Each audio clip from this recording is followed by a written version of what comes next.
Well, after much build-up and anticipation, Kevin finally enacts his plan, and the show is transported back to one of the most audacious episodes yet.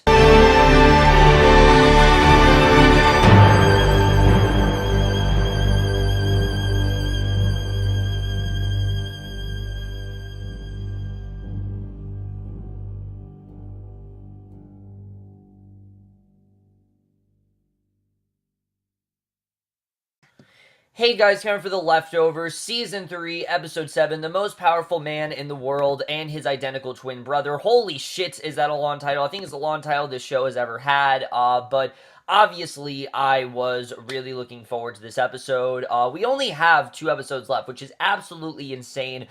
God, am I not ready to say goodbye to this show. Honestly, I am not at all ready to bid farewell to this, but luckily this was only the penultimate episode, so a lot of the really emotional stuff is probably going to come next week. That being said, though, this was still a really incredible episode. Was this as good as the last 3 we've had? No, and it's mainly because of, this episode in very, while it did do something very different from International Assassin, it bears a lot of similarities to that episode, in that it's very ambitious, it's very out there, it takes place in this alternate world throughout most of it. It was structured a bit differently than that episode was, which I'm happy about, because there can only be one International Assassin, but at the same time, there's only one International Assassin. What I mean by that is the reason that episode was so unique and so out there and just so audacious the first time we saw it is because we had no idea The Leftovers was going to go into that territory and that they were going to do something just so different and so risky. So this episode, while I still thought it was amazing, it doesn't nearly hold as much merit as that episode does, mainly for that reason. I still really did love this episode, though. There's a lot of stuff to talk about here, and especially the main message, I thought is definitely very important heading into the finale, but let's just get into this episode, because there definitely is a lot to talk about, and let's start at the beginning, because we went back, as you guys saw, we went back to the Season 1 intro, something that people have been wanting them to do forever now, ever since we've had the Season 2 intro. Even though people have really enjoyed it, there's still been that urge to get the Season 1 intro back. Personally, I don't think it really fits the show anymore. I think Season 1 it fit because it was so dour, and it was basically Damon Lindelof, as said before, was the darkest time of his life. I just don't really think that's intro, really resembles this show. This episode, though, I can understand why they did that, because this episode really is retreading everything we've seen of Kevin. It closes one of his most longest arcs we've had in this show, and we actually start off 3 years ago when Kevin and Nora were together back in Miracle. He's in the bath with her. I couldn't tell if they were in Miracle or Mapleton, but at least they are together. He's in the bath with her and asks her how she want to die. She says she will want to be cremated, and he asks to make that arrangement for her. She asks if he's sure, because Matt is going to want to bury her next to their parents and will put up a fight, and he says fuck him. If she just wants to be cremated, he'll make sure he burns her up good. And she asks about him, and he said he'd want to be stuffed like taxidermy, and says she doesn't have to display him properly, just stick him in the corner of the bedroom or something, and over the baby monitor, and stick him in the corner of the bedroom or something. So I thought at this point they were setting up Kevin's impending death, because we know obviously he has, had many close encounters before. But it all kind of goes back to Matt's theory. One of the big questions this episode answers is Matt's theory true? Can Kevin only die and come back in Miracle? And is he, have as many chances as he does in Miracle in Melbourne? That's something that this episode really does answer. And we hear Lily over the baby monitor, and Nora agrees she won the condition that she get to put a beard on him, and he asks why. She says she's the one who'd have to have sex with that abomination. He realizes she wants him to grow one, which is why he now has one. Again, it doesn't really seem like it's that big of a deal, but it goes back to the idea that Nora and Kevin, throughout a lot of their relationship, have been doing things just to satisfy each other. Not because they really wanted to, but because they did to satisfy each other. I don't think Nora necessarily wanted to come back to Kevin. I think she definitely did love Kevin, and definitely she did want to eventually come back to him. But the whole moving to, Mapleton thing, that was all her idea. I mean, moving to, moving to Jordan. That was all her idea. Kevin only did it so he could be close to Nora. The reason he went to Melbourne is because he could be close to Nora. He hasn't really done a lot of things just for himself, and this episode really does revalidate the idea that Kevin's purpose up to this point has really been to be with Nora, and that's something this episode I think very well does cover is, what is Kevin's true purpose, and I thought this was definitely a really great way to start things off, especially because we don't see Nora in this episode. At least we got that little bit of Nora here, so at least we had a little bit of Carrie Coon, and a little bit of Carrie Coon is better than no Carrie Coon, and this was definitely a very good way to start the episode. So we get this brilliant cut where as Kevin goes into the water 3 years ago, he's in the present day, and he's near the lake, and he's basically ready to be drowned, and Kevin Sr. wakes up from Laurie's pills. No real word on if Laurie's still alive or not. I think we're not going to find that out till next week, but he sees a storm outside. He goes to Michael, tells him to wake up because this is it. He does everything he can to wake them up quickly. They get up, and John asks what happened,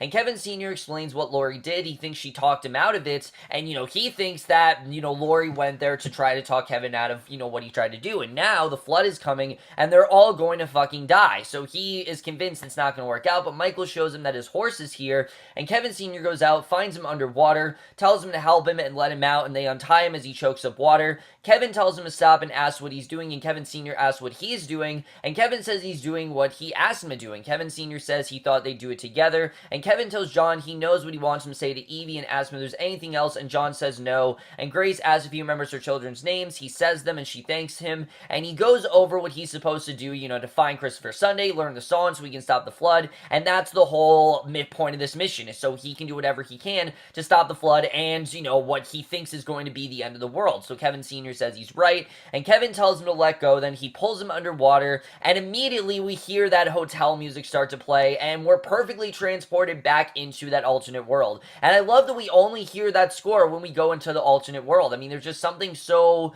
confusing and epic about it, and I love, that little classical music that we get, and this time, as we predicted, he's not in the hotel. He actually wakes up in an ocean, obviously completely naked, and also without a beard. It was very weird at first, and a man then pulls him up and speaks to him in Russian, and an unknown assassin then shoots the man dead, runs up to Kevin, he runs away. Turns out this man's actually Dean, and I thought it was really cool to see Dean one last time. Michael Gaston, I think, is a fantastic actor, and his time on the show was very short-lived. Obviously, I know why he had to die in the season 3 premiere, but it was cool to see him one last time. I don't know if we're going to see him again next week, but he's once again being called Kevin Harvey, we see. He's back into that assassin persona, and Dean asks him if his place is up there, and Kevin says it is, and Dean asks if he's going to invite him in. They go into his beach house, and Dean then destroys his mirror and asks Kevin if he has any other reflective surfaces, such as TV screens, glassware, or stainless steel pots, and Kevin says no, and just like the original episode, we have no idea what's going on here. Why is he destroying all of these valuables? And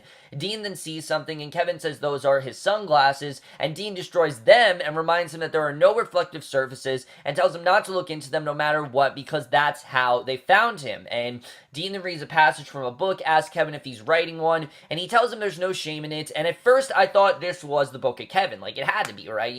Matt wrote the book that's probably on Kevin's mind. This is probably the book of Kevin. We'll get back to that, a little bit later on, but what he does in his time is his business. Unfortunately, flocks around there, they don't really get to retire.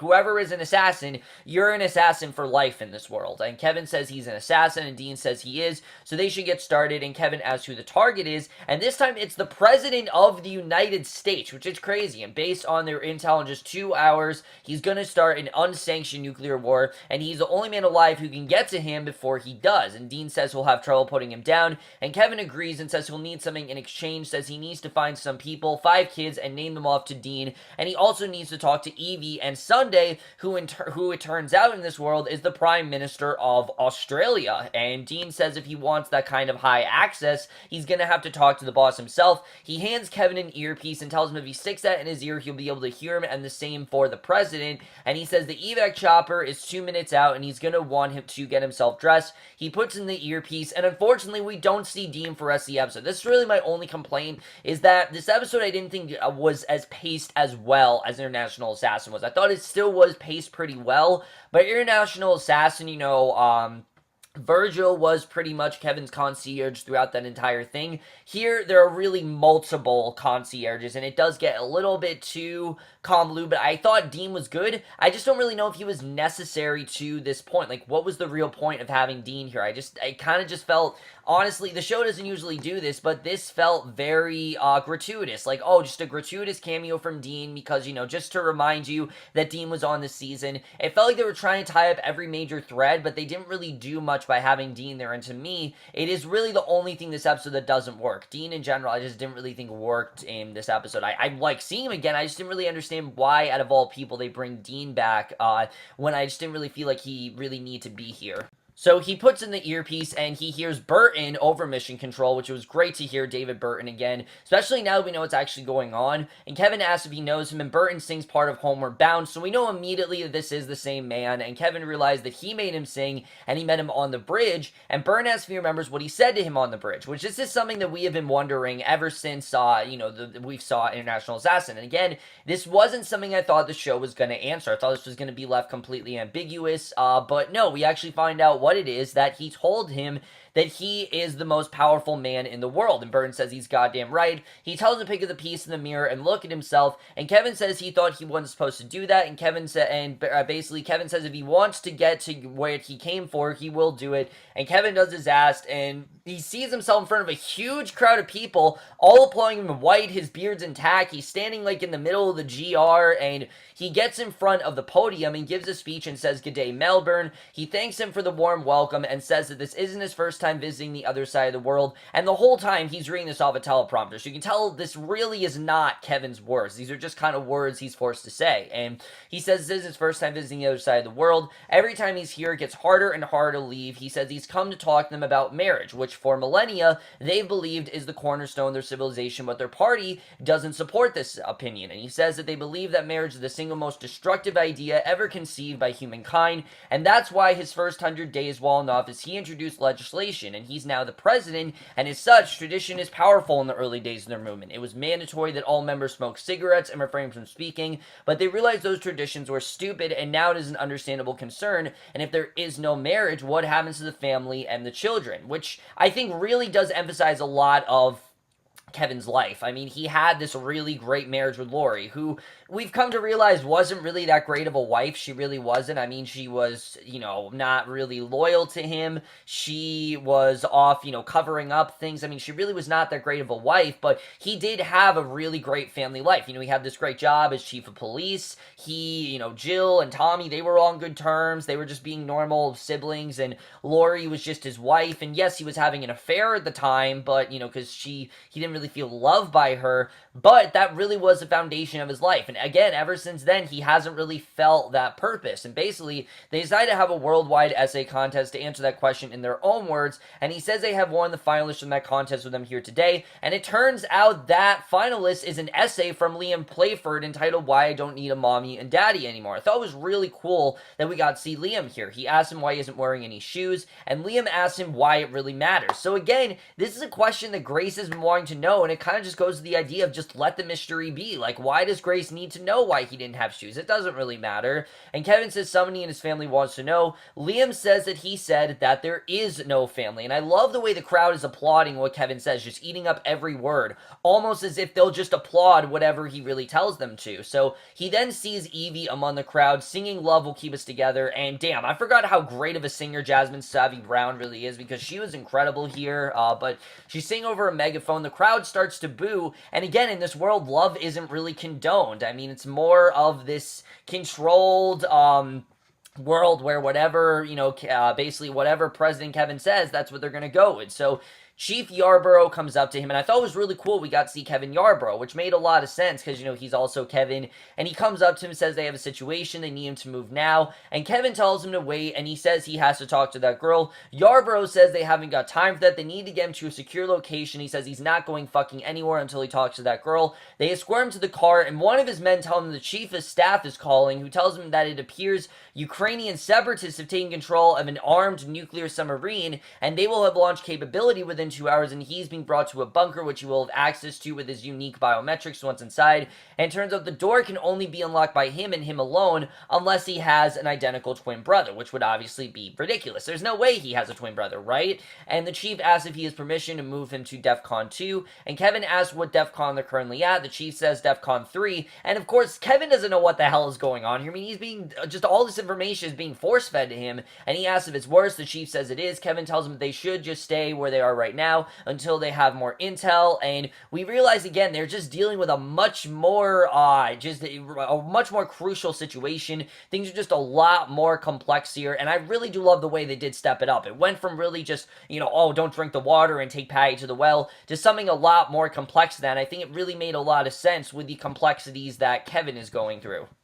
So Yarbrough then introduces him to the girl he asked about. He goes to Evie and says she's coming with him alone despite her being a civilian, and he gets in the car with her, and we finally get that big moment that we've been waiting for, this confrontation between Kevin and Evie. But just like the show always does, this really did divert from our expectations, which I was kind of happy about. I'm glad this did not go the way that Kevin thought it was going to. Basically, he asks if she knows who he is and that he's not the president of the U.S., and she says that she does. So immediately he thinks, all right, I'm getting through to her. She knows who I am. She has not essentially drank the water, which, I mean, there isn't water in this. At least I don't think their whole, drank the water thing isn't there. But he says he has a message to her from her father. He says he wanted her to know that she's loved, and she starts to cry, and he asks if there's anything else she'd like him to tell him. And she asks if he's fucking serious, says her father was murdered, her mother and brother were all gone in an instant because of a drone strike ordered by his administration, and basically in this world we realize that all of Evie's family was killed except for her, instead of it being the other way around. And he explains to her that's not what happened,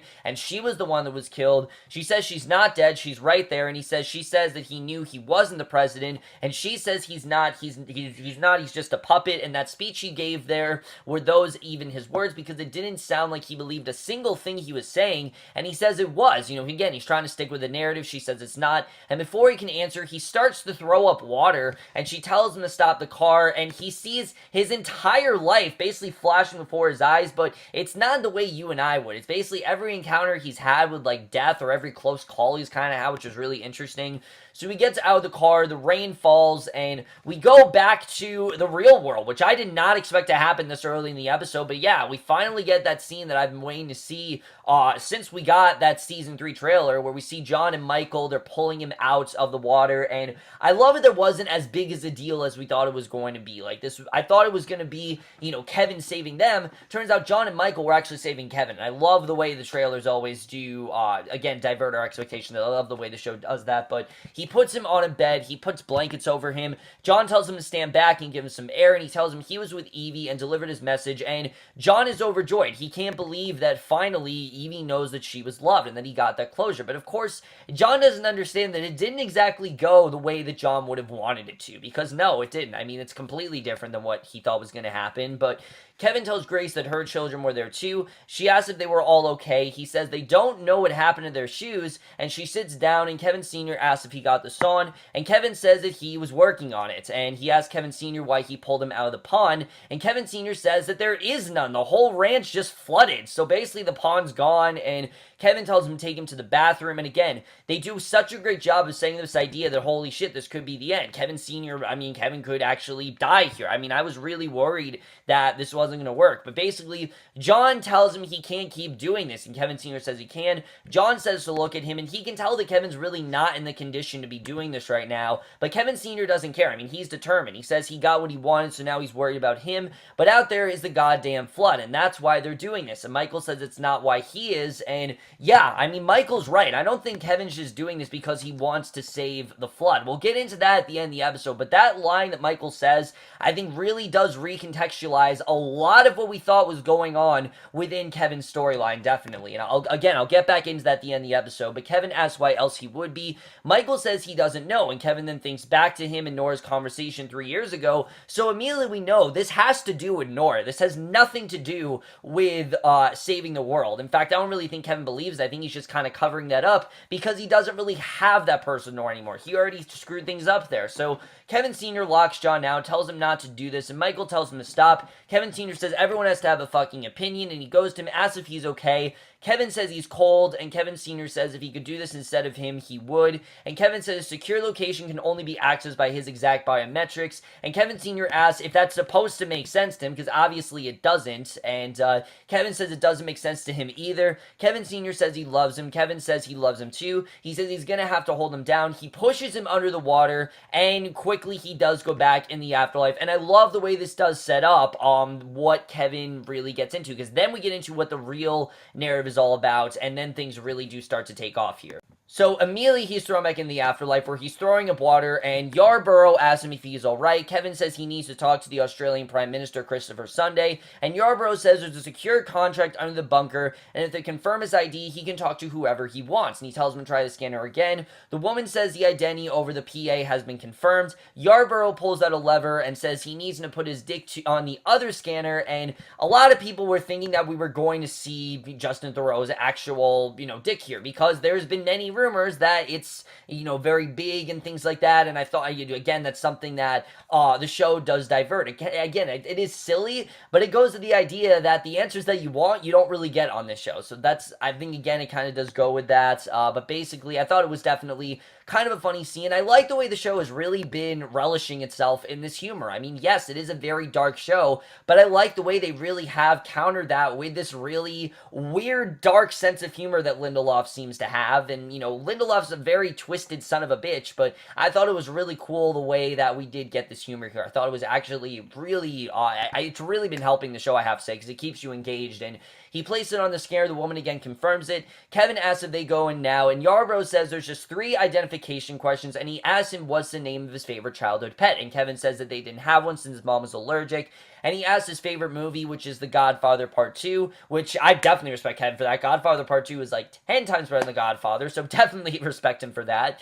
And then he asks him to name his Secretary of Defense. And at first, Kevin doesn't know what to say. I mean, he has no idea who it could possibly be. So he says the first name that could really come to mind, which has to be Patti Levin, because she has to play some role in this world, and it turns out that's actually correct. And I kind of got the idea that no matter what Kevin says, Yarborough would just say it's correct, because Kevin's kind of in control of his own destiny here, but they go down this flight of stairs, and I love the shot of him going down the flight of stairs immediately. It just shows how epic this world really is, and how presidential, and how much of a position of power Kevin really is, and the fact that he is so small with the stairs, it shows that, this world is really bigger than him. It's something that even he can't really solve, and I really do love that. I love that, the world, the things that he owns are bigger than him, most of them. So he meets with Patti, who looks a lot more cleaned up and presentable than she did when he saw her 3 years ago. So again, this is kind of the world where the GR has won and everything's better, and she says it's good to see him, and she says she wishes the circumstances were different, but it appears the shit has hit the fan, and tells him they're going to the Situation Room. She says for reasons she cannot fathom, they remain at DEF CON 3, and I loved seeing Ann Dowd again. I forgot how much I really did miss her on the show, but she was incredible in this episode, especially because she's playing a very different Patti Levin here, and he sees a picture of the real president, which does kind of look like him, but also doesn't. And she says this is the case containing a nuclear football that will give remote launch capability. He asks what's in the other one. She says to never mind it, just pray that they never have to open it. And she says in order to arm the device, he needs to verbally take them down to DEFCON 1. She asks if he's aware of the situation and what the Ukrainian separatists have done. Their only option is to strike first, which is why he needs to take them down to DEFCON 1. And he says he needs to make a phone call first to the Prime Minister of Australia. And she asks the men to clear the room. And she slaps him and asks what the fuck is wrong with him. All this time, years of planning, and they are minutes away from making this happen. And he's digging around at DEFCON 1. She asks if he doesn't have any balls. And Yarborough then pounds on the door and tells the Vice President is there. And she's demanding to speak with him. Patti tells him to make her go away, since she doesn't know about any of this. And Yarborough then welcomes her, and it turns out it's actually Meg. And I thought, again, it was amazing to see Liv Tyler on the show. We haven't seen her, obviously, since she died, so I thought it was really cool to see her one last time. And unlike Dean, it made sense why they brought Meg back. Meg was someone who has been a huge antagonistic force throughout a lot of Kevin's life. She has caused a lot of the wrongdoings that gone on here. Again, he sees the GR as evil, and just like he was seeing Patti, it makes sense for him to see Meg, obviously. I thought it was really cool the way that was done here. But again, this Meg is very different than the Meg we come to know. She tells him that he's being played. He just got off the phone with the Kremlin, who confirms that there is no submarine and no separatists. This is a smokescreen. He's been fed bogus intel. And Patti says she doesn't get fed, she feeds, and she clearly has no goddamn mind about what's happening around there. So Meg says to enlighten her, and Patti says she couldn't enlighten her with 1,000-watt bolts. And, just in the real world, Patti and Meg are really clashing here. We remember ever since season 1, this has kind of been a thing where Meg never really liked Patti's unconventional methods. She didn't want to go, she went against what the GR told her to do. She didn't want to talk. She didn't want to do any of that. And even when Meg was in control of the GR, she still went against it because she thought that she was just above it. It didn't really apply to her. And basically, Kevin tells her to tell her about the plan. Patti says she's not telling her jack shit, and Kevin asks if she wants to bring them down to DEFCON 1, and Patti tells her they're going to vaporize every man, woman, and child on the planet since the 7th anniversary of departure, and there's no reasonable expectation out there that the world is going to end. Now, we obviously know the show is not going to end like that, because we know, again, Nora is alive and well in the future, but they're going to fire 3 nukes at the Russians, and they're going to retaliate, and then that's it. They're all torched, and no one wakes up tomorrow disappointed, then nothing happens. So they just want to kill everyone, and they give the people who are too chicken shit what they elected them for, and they give them what they want, and they want to die, and Meg says that's not going to work, and I mean, Patti's not wrong, that they do want to die. Both Kevin, Nora, Matt, most of our main characters here are kind of contemplating with this idea of death. And Meg says that it's just not going to work since they can't launch without going through the Fisher Protocol. And Kevin asks if she knows about it, tells her to prove it. Meg says an ethical deterrent and the nuclear launch key was surgically embedded into the heart of a volunteer. And in order for the president to decimate millions of people, he has to extract that key by murdering the volunteer himself. But since she doesn't see that volunteer here, they can't launch shit. And Patti tells her that the volunteers come through the east entrance of the facility in 15 minutes. And Kevin then remembers the assassin persona, and Meg asks how he's going to make it through the security door, and it turns out that this assassin is actually Kevin's identical twin brother in this world. Kevin Harvey is in fact his identical twin brother, which I thought was really cool, because obviously we knew something was going on in significance of that mirror, and again, a throwaway line like, oh, there's no way you'd have a twin brother, turns out he actually does, and Meg says it sounds like they've both really thought this through, and she says that she should go handle, her affairs and then leave them, and she leaves them, and Patti asks if they can go down to DEFCON 1, and Kevin says he just needs to make a call, and she says that he can after he takes them down to DEFCON 1, and she says to just say into the device, and he says it, and they go down to it, and he then tries to make a call, but he then realizes all the phones are out, and she says that he can't leave the entrance, and Kevin says he sees it, and Burton says to take it, and Burton says to take out the Secret Service agents and get in there, and I love that immediately he does go back into that persona here. He basically, takes her glasses and everything, and basically we see the assassin is staying in a facility with a sniper rifle in hand, and Burton asks if he has his eyes on the entrance, and Kevin says he sees it, and Burton says take out the Secret Service agents and get in there, and Kevin says there are none, and he opens his shirt, and Kevin says the trap they want him to go and cut him open, and Kevin says if he knew that, then why the fuck wouldn't he tell him that? I mean, this is kind of vital information. Why didn't he tell him that from the beginning? And Burn says because he's covering his asset, and Kevin asks which one. Burn says he has someone on the inside and tells him to leave his weapon and enter the door and then take care of him once he's inside, and Kevin asks if he wants him to go in there without a gun, and Burn recites a biblical passage about unarmed prophets having been victorious from Machiavelli, and he says to put his faith in him, and Kevin then walks into the facility. He goes through both scanners, which allows him entry. He walks down the flight of stairs, but before he's able to go in, Yarborough and another agent catch up to him with guns ready. He tells him to get down on the ground, show them his hero, tells him not to move. Burn at them, and he basically just kills both of them right then and there.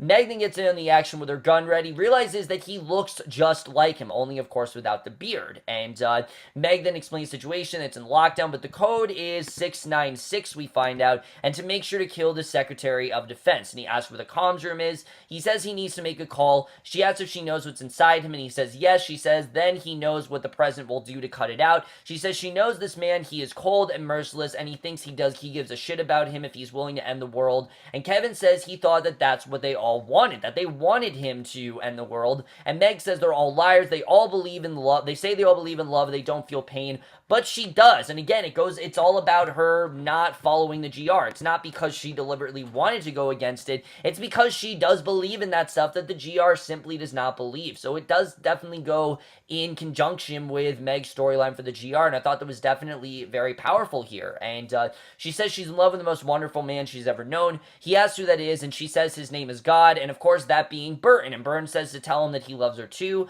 Kevin again asks for the comms room. She asks what it is with him and she thought he was an assassin. And who does he need to communicate with? And he says maybe he's in love too. He asks where it is. She says it's up to the hall to the right. And he then takes out his gun and kills her because he's basically done with her. Burton asks what's happening. Kevin says to tell him since he's God. Burton says that was just a pickup line. Asks if he fucking killed her. He says nothing. And I love that he just killed her because his purpose was done with her. This was a good way to use Meg for the brief time they had with her. I thought it was good that we saw her one last time. And again, it made sense why we saw her this one last time, just to see, what she was really going through. And I thought, again, this really does set up for a very good last half of the episode. So he then gains access into the comms room, and he meets with one of the agents, and basically he's surprised to see that he's shaved, and Kevin says he needs to talk to the Prime Minister of Australia, asks if there's a problem with that, and the man says no. He calls him, and the man says he'll come out of here and tells the man to give them room. He Skypes him in, and he sees Sunday, and this conversation with Sunday, again, changes a lot of what we thought was going to happen here. Kevin introduced himself, says he knows this is going to sound crazy, but he's not the Prime Minister of Australia. His father came to him for a song to stop the rain, and Sunday says that there isn't one. He told his father that, but he just didn't listen. So it turns out that everything that Kevin Sr. has been pursuing has been a lie. There's never been a song. This is just something that Kevin Sr. simply blindly followed because, again, he didn't want to ruin his narrative. It goes all the way back to that conversation that John was talking about, where if Kevin Sr.'s narrative isn't true, then his isn't either. And obviously, he wants to adhere to the story as much as he possibly can. Because remember, Kevin Sr. thought that he was the savior of the world, and that he would be the one to save everyone. He didn't realize that Kevin is actually the one in that position, and that he really would be the one to make sure that everyone was saved. He didn't really understand that till later, and I thought that this reveal really does make a lot of sense. Again, it really does show that Kevin Sr., no, he's not crazy, but he thinks he's a lot more powerful than he is. And basically, Kevin says he has to give him something. He needs this since there's a flood. And Sunday asks if he really believes his father can sing a song and stop the flood. I mean, does he really believe that? And Kevin honestly says, no, he doesn't believe it. He's just kind of been going along with it again because he feels that's his purpose. And Sunday then asks why he's there. Then the officer finds him. He takes them all out, and then he looks through the computer screen that puts him back in his presidential position. And Patti then asks if she can have her glasses back, and Kevin then destroys them so he can't go back into the assassin persona. And Patti says it sounds like they got him, and Kevin says he doesn't want to do this anymore. And Patti asks what, and Kevin says he's not the president and she's not the Secretary of Defense. He's tired of this narrative. She says that she is. She gets up, says that he appointed her the position and actually summoned her out of retirement, and she came back because she owed him after he saved her from drowning in the hotel. We find out that's actually why she's back here, because from him saving her from drowning, this is how. And she says that he helped her, and now she's here to help him. He asks how, and she asks what he wants. He says he wants to go home, and she says he's been known to say that before, and yet he keeps leaving home and coming here, and she's sensing a lot of internal contradictions from him, and it sounds like something he needs to work out with himself. And the door then opens, and in comes the assassin version of Kevin. He's got a bag over his head, and she uncuffs him, says she's gonna take these off because she knows he's here of his own free will, and the last thing he wants to do is hurt himself. And she takes the bag off. She sings a song about the identical Kevins, and Patti tells them they'll get to the hard part, and she explains the Fisher protocol to them and begins the procedure. And for the next 5 minutes, we get a scene that's very tricky, but Justin Theroux, being the great actor that he is, really did pull it off here, where you got both presidential Kevin and assassin Kevin on opposite sides of each other, basically completely different viewpoints, but also very identical viewpoints, slowly turning into one. It was very Fight Club-esque the way this was done, but I love the way this was handled. It was extremely well done here. Basically, presidential Kevin says he's not fucking killing his assassin counterpart, and assassin Kevin says he's not letting him, and Patti says she's not understanding the problem, and President Kevin says the problem is that this is stupid. He doesn't care about any of this bullshit. It doesn't make sense, and, assassin Kevin's wondering why would he volunteer to be cut open? It's insane, and Patti says she doesn't know, and the assassin Kevin says he wouldn't, and she says, yet here they are knowing full well what is inside of him. They keep moving forward towards this very room, and the one person powerful enough to take it out, and she says that he should tell President Kevin about the book he wrote, and assassin Kevin says that he didn't, and President Kevin says that he was there, but it's not his, and Patti says that they can both agree that they both wrote the same book, and she says she received a call from the CIA that the president was keeping a secret journal hidden beneath the portrait of Millard Fife Oval Office, as this was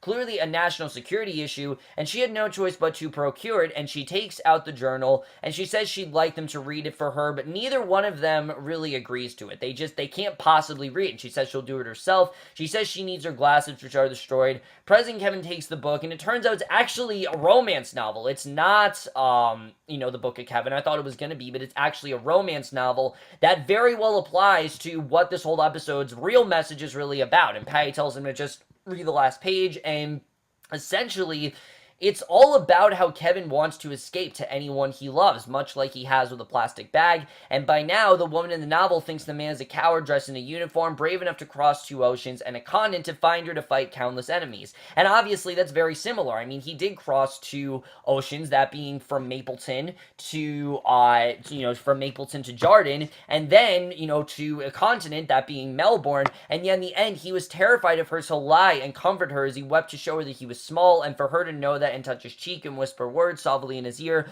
and all he knew to do was run. And this is very true. Anytime he gets close to Nora, and it seems like they are in a point where they're going to reveal things to each other, he chokes up and he leaves. And I love that they really did show Kevin's side of the problem here, that yes, Nora is definitely a large part of the problem here, but Kevin is definitely just as much at fault. And he took a deep breath of the air, tasted salt in his tongue, leaned into the sprays, the Merciful picked up speed and sailed for the horizon. She was alone and always alone, just like Nora is now. She's all alone without Kevin. She's with Matt, obviously, but she's not with Kevin. And this is really showing the real problem with Kevin and Nora's relationship. As we've known throughout most of the relationship, back to that first scene, they're at their best when they're just joking to each other. But when they actually have to have a serious conversation, that's when their relationship can't possibly survive. They just can't go about it the way they have. And now Kevin is finally starting to understand, what the real problem is. The problem is it's much too late because Nora's about to make a huge life decision on her own, and I think this is definitely setting up where we're going to go with the finale. Again, it was a very well done message that I really didn't see coming,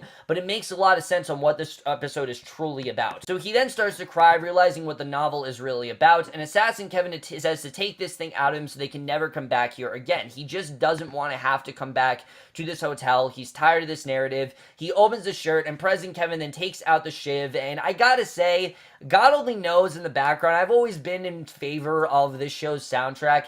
This might be the first time that I felt the song was really off kilter. I didn't really understand why that was here. It didn't really go with the scene. It just felt like it was kind of here because, tragic, graphic stuff going on. Let's have a happy song in the background. It just didn't really go with what was going on. I didn't really understand that. And, I like the song. I just didn't really understand why it was here. But he makes the incision. Blood is pouring out. It's one of the most graphic scenes we've ever seen in this show. And he finds the metal key. Assassin Kevin says that they fucked up with Nora, and he then dies. And of course, this was the vulnerable part of Kevin, the one that's afraid to to get to Nora. This was the one that's afraid to get to Nora, the one that doesn't want to have to do anything that's really hard, such as, tell Nora what's actually going on and have to, go on this journey with her and have to, confess to her what he really is feeling. And of course, that part of him is dying because Kevin is now willing to fess up to Nora and willing to let her know what's really going on. And Kevin then puts the key into the machine. He turns it. Patti tells him that they should go watch. They go outside, join hands as the missiles slowly decimate the world, and this really does show that, yes, this is the end of the world. We're never going to see this again. Kevin probably will never go back to this world again, and I'm assuming that whenever Kevin does actually die, he will actually die. Like, this is it. This was his closure to the world. This was the last close encounter he's going to have with death, and back in the real world, he wakes up, and the world is just fine. We see the storm is actually passed, and John is with Michael, who's asleep, and Kevin then opens the door of the church. He looks up at the sky, and again, everything seems completely normal, almost as if there wasn't a storm, and he climbs up the ladder, and he joins Kevin Sr. on the roof, who tells him that he thought that he was gone. It was raining so hard, and he got scared, so he came up there, and he's not sure he's ready to come down, and he asks Kevin basically the most important question that he's had of his life that he's had in a while, because he asks him what happens now. And of course, Kevin now going through all of that and realizing that that whole dream world is gone, the one thing that he was able to escape to, of course, doesn't really have a valid answer, which is the perfect way to end this episode in confusion. I love the way this episode ends. Well, let's just get in this episode and talk about where the show is going to go in the last episode of the show. So, once again, guys, this was another really amazing episode. Not quite on par with the past three that we've had, but I really did love the main message here. That in the beginning, it seemed like this was all about Kevin not really knowing what his destiny was. Like, he had a larger purpose, obviously. Michael saw it in his eyes that Kevin had a much larger purpose. That the reason that Michael hasn't really believed everything that Kevin Sr. has said is basically because he's known that Kevin has had a larger purpose all along, and we didn't really know what that was all about.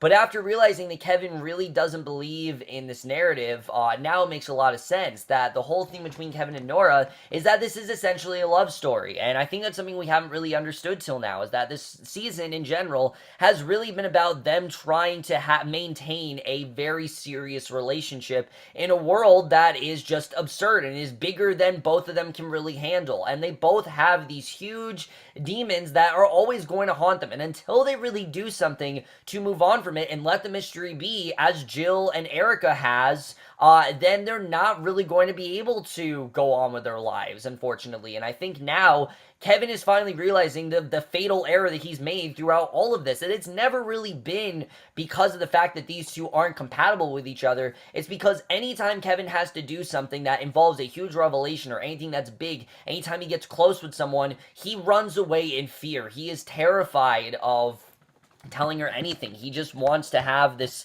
fun, normal relationship and move on from his past, but unfortunately, he can't just abandon it. That's the thing. Kevin wants to pretend like the past never happened and try to move on from it, but he's been going about it in basically completely the wrong way. What he should have been doing is not that. What he should be doing instead is yes, the past did happen, but he needs to find a way to, not only move on from that, but also find a way to maintain that stability in his life, because obviously he does want that stability. He wants to be able to have some sense of a normal life and to be able to go on with it, but unfortunately, I don't really know if that's possible, especially now that we know, especially from the finale promo at least, Nora's going to that device, and who knows if we're ever going to see her again, especially after what we saw in the flash forward. Who knows if it's actually a flash forward, or could that be an effect of the radiation? We don't really know what's going to happen there, and also, is Nora pregnant possibly? What's really going to happen with that?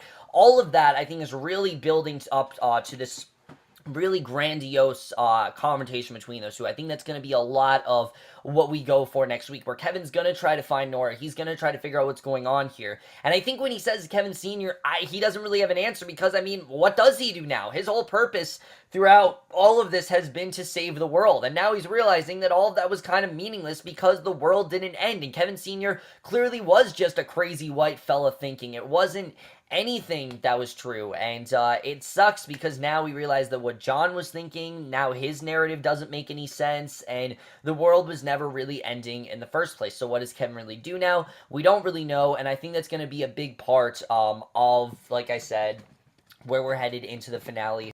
And anyways, it also does go back to, that very first scene we saw this season, where you had all of those colonists predicting that, the world was going to end at this specific time, and them being completely wrong. Well, that's now really fitting into this narrative, where Kevin Sr. and a bunch of other people were convinced that the world was going to end and that this would be the end of, everything. And now we're realizing that it was all fake, and that that none of that was going to happen, and that the world definitely did not come to an end. But who says there isn't some other sort of alteration? I'm definitely willing to bet that something big did happen, just not in their neck of the woods. Something definitely did happen that we don't know about, and I'm very interested in seeing what that something is really all about, and if we really do get into that towards the end of the show. As far as everything else, I don't really know what's going to happen in this finale. I love seeing the world one last time. I love seeing that the world is now decimated, that Kevin wants to get out of it, because I think he's now realizing what his true purpose here, why he keeps always going back to that hotel. That was his sense of escape. That was his sense of finally escaping from the real world and feeling like a higher position than he really was, when in reality, I think Kevin is just ordinary. I think he's had these close encounters because they've been just divine interventions. It's very much what Matt has had. The difference is Kevin isn't going to let this destroy him, because he's now realizing what his true purpose is. But again, I think it might just be too late, and who knows if he's actually going to be able to mend that fence with Nora that he's hoping he can. We'll have to see if that really does work out.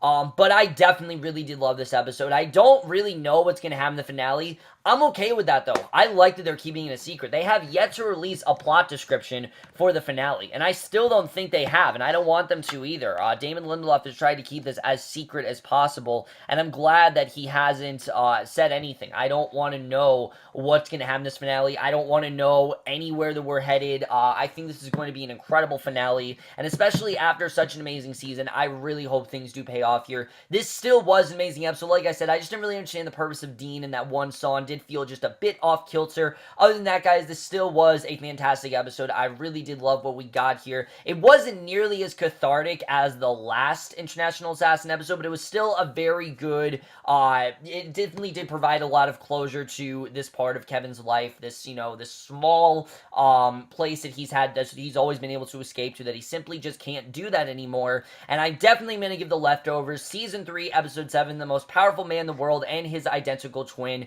a 4.75 out of 5, or an A. So over, guys, movie The Leftovers. How much you guys thought this episode overall? Left your thoughts in it. I really did love this episode overall. Just some really, really great things here. Just between Kevin's identical twin. I mean, stuff like that. That's why The Leftovers is so great. God, am I not ready for the show to end. I'm going to be probably an absolute wreck in the next review because you guys know how much the show really means to me. I think it's such an incredible show that so few people are watching, unfortunately, and people really need to get the word out once the show ends. I really do hope people do start to develop more of a following for the show, but we'll have to see really what does happen there. But that's my review. Hope you guys enjoy it. We'll see you guys in my next video, which will be for American Gods, and we'll see you guys for that. Okay, bye.